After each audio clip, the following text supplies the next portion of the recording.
ازيكم يا جماعه، اهلا بيكم في فيديو جديد. انا مروه محمد، بقدم فيديوهات نصايح للطلبه وازاي ان احنا نكون اشخاص افضل. فلو عايزين تنضموا لعيلتنا، كل اللي عليكم تعملوه انكم تعملوا السبسكرايب، واحنا خلاص داخلين على 100,000، فاعملوا سبسكرايب علشان نوصل في اسرع وقت. مش هتندموا ان شاء الله لو عملت سبسكرايب. ان شاء الله الفتره اللي جايه هيكون في مفاجآت، في سلسله ان شاء الله بحضر لها ان انا اعملها الفتره اللي جايه.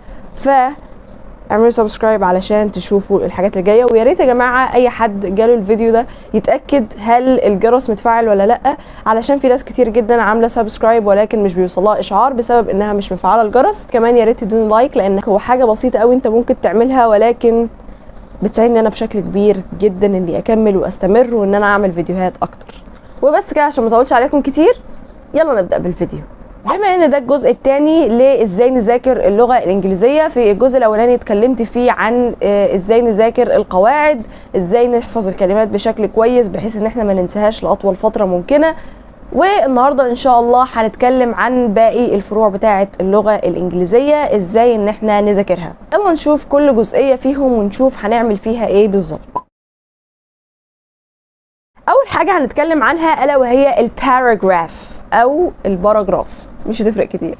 اول حاجه هنعملها هو ان احنا ندخل على اليوتيوب وهنكتب اساسيات كتابه الباراجراف، وتشوف ايه هي الحاجات اللي المفروض تكون واخد بالك منها انت وبتكتب باراجراف علشان تكتب باراجراف صح.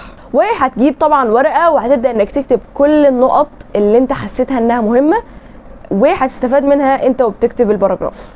وبعد ما خلاص كتبت كل الحاجات اللي المفروض تاخد بالك منها، هتبدا بقى انك تطبق الحاجات دي علشان تكتب باراجراف بدون اخطاء وكمان بشكل سريع. يبقى لازم تكون مدرب نفسك على كتابه الباراجراف على الاقل مره اسبوعيا، تكتب باراجراف واحد بس في الاسبوع.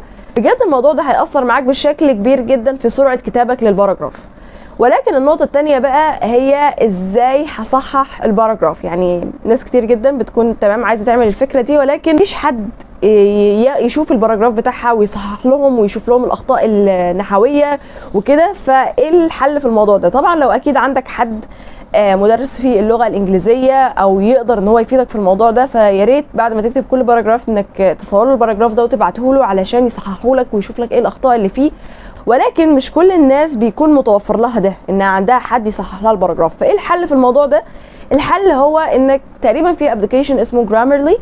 الابلكيشن ده كل اللي بتعمله انك بتكتب فيه الحاجات اللي انت عايز تكتبها باللغه الانجليزيه، وهو بيصحح لك كل حاجه وبيشوف لك كل الاخطاء النحويه. عشان تطبق ده او عشان تستخدم الابلكيشن ده يبقى لازم تكون بتكتب الحاجه ديجيتال. يعني الباراجراف هتكتبه ايه؟ ديجيتال على الموبايل. انا الصراحه كنت بستخدم الابلكيشن ده في حاجات كتير جدا علشان اشوف لو في اخطاء في السي في او اي حاجه ليها علاقه بالانجلش، حاجه مهمه وعايزه اكتبها بشكل صح، فبكتبها على الابلكيشن ده علشان لو في اي خطا نحوي يصححوا لي. فانتوا تقدروا كمان انكم تستخدموه في الباراجراف، هيفيدكم بشكل كبير جدا. النقطة التانية بقى اللي هنتكلم عنها الا وهي القطعة. القطعة دي تقريبا هي عاملة عقدة كبيرة جدا لناس كتير، لان اولا هي مش اسهل حاجة وكمان عليها درجات كتير قوي. فايه اللي المفروض ان انا اعمله في القطعة علشان اقفلها؟ اولا علشان تعرف انك تحل قطعه بشكل صح يبقى انت لازم يكون عندك حصيله لغويه كبيره، وانا اتكلمت عن الموضوع ده ازاي يكون عندنا حصيله لغويه في الفيديو اللي فات، فتقدروا انكم تروحوا تشوفوه بعد ما يخلص الفيديو ده. الحاجه الثانيه بقى اللي لازم تاخد بالك منها هو انت بتاخد وقت قد ايه اصلا علشان تحل القطعه. في ناس اصلا ممكن ما تحسبش هي بتاخد وقت قد ايه علشان تحل القطعه، ولما بتيجي تحل القطعه بتاخد راحتها قوي علشان تحل القطعه. هي ممكن تكون بتحلها صح في الاخر، ولكن بعد وقت قد ايه؟ لان الوقت ده بجد هو من اهم العوامل اللي لازم تاخد بالك منها انت وبتحل، علشان تبقى عارف انت في الامتحان هتلحق تخلص الامتحان ولا لا، او هل هتلحق تراجع ولا لا. فكل اللي انت هتعمله انك هتشغل تايمر وتبدا انك تحل القطعه وتشوف بتاخد وقت قد ايه عشان تحل القطعه. لو لقيت نفسك بتاخد حوالي ساعه الا ربع، فده وقت كبير جدا عشان تحل قطعه. لازم تحاول انك تقلل الوقت ده شويه، ولكن لو انت بتاخد تلت ساعه فده كويس جدا. يعني هو الوقت تقريبا المخصص عشان تحل قطعه هو حوالي تلت ساعه بس. طب ولو لقيت نفسي باخد وقت طويل جدا، ايه الحل في الموضوع ده؟ الحل هو انك لازم تدرب برضو نفسك على انك تحل قطعه. وحاول بقى بالنسبه للقطعه مش مره اسبوعيا، لا، انك حاول تحل واحده يوميا او واحده كل يومين على الاقل، علشان بجد القطعه محتاجه انك تتدرب عليها كتير قوي علشان تقدر انك تحلها بشكل كويس. وكمان تدريبك على القطعه مش بس هيخليك انك تحل القطعه اسرع، ده كمان هيديك حصيله لغويه كبيره، علشان بعد كل قطعه عايزاك تاخد الكلمات الغريبه اللي انت شفتها في القطعه دي وتكتبها في ورقه تانية او كراسه تانية تكون مخصصه للكلمات الجديده، وتكتب طبعا معنى كل كلمه علشان تبدا انك تحفظ الكلمات دي بعدين.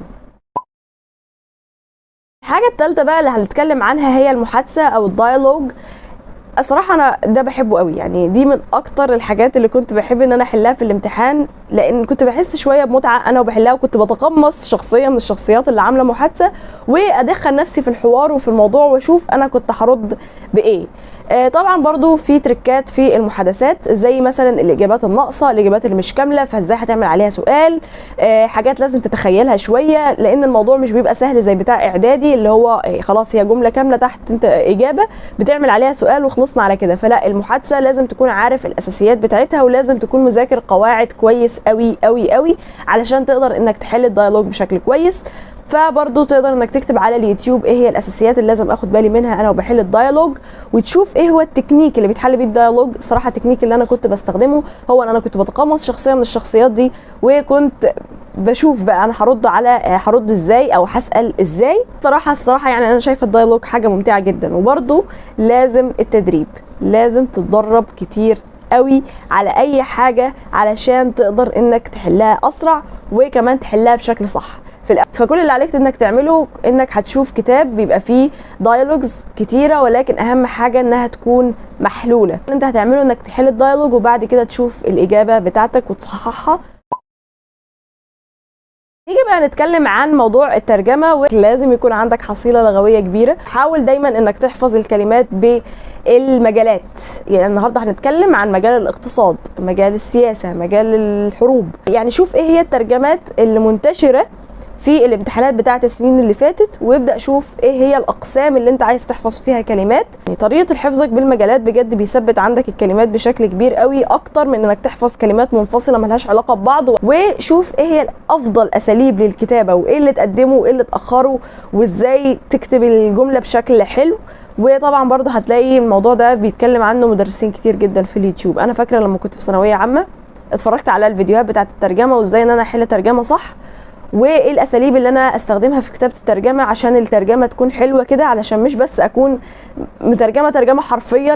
الترجمه بجد هي من اكتر الحاجات اللي ممكن تخليك ضايع في الترجمه، هو انك بتترجم ترجمه حرفيه وما تبقاش زي كده اللي هو الشخص اللي عامل كوبي بيست الكلمه معناها على طول بدون اي ترتيب، ودون ما تكون عارف ان ازاي بنوصف في اللغه الانجليزيه، وان الموصوف بيبقى قبل ولا الموصوف بيبقى بعد، المضاف اليه بيكون مكتوب بشكل ازاي.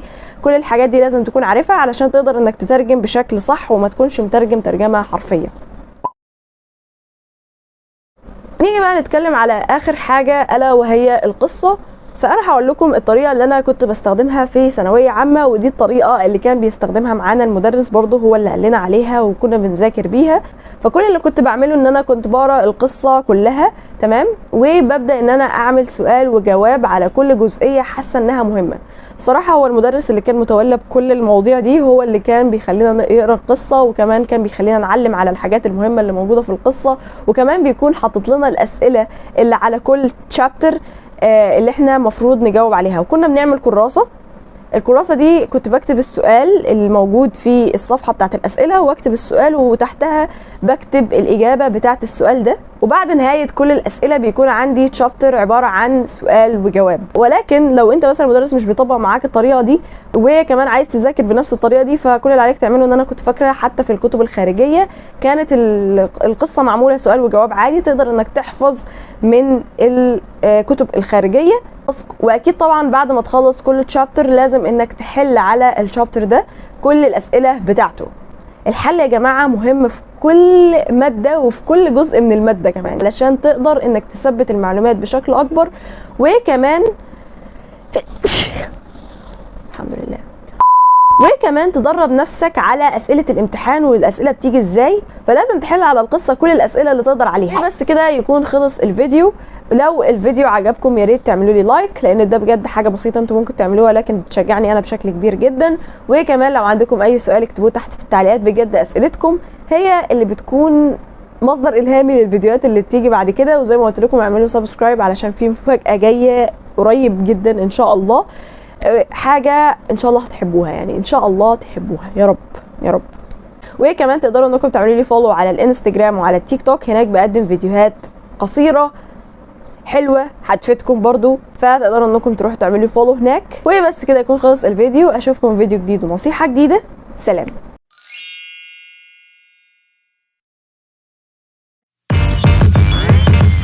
Damn.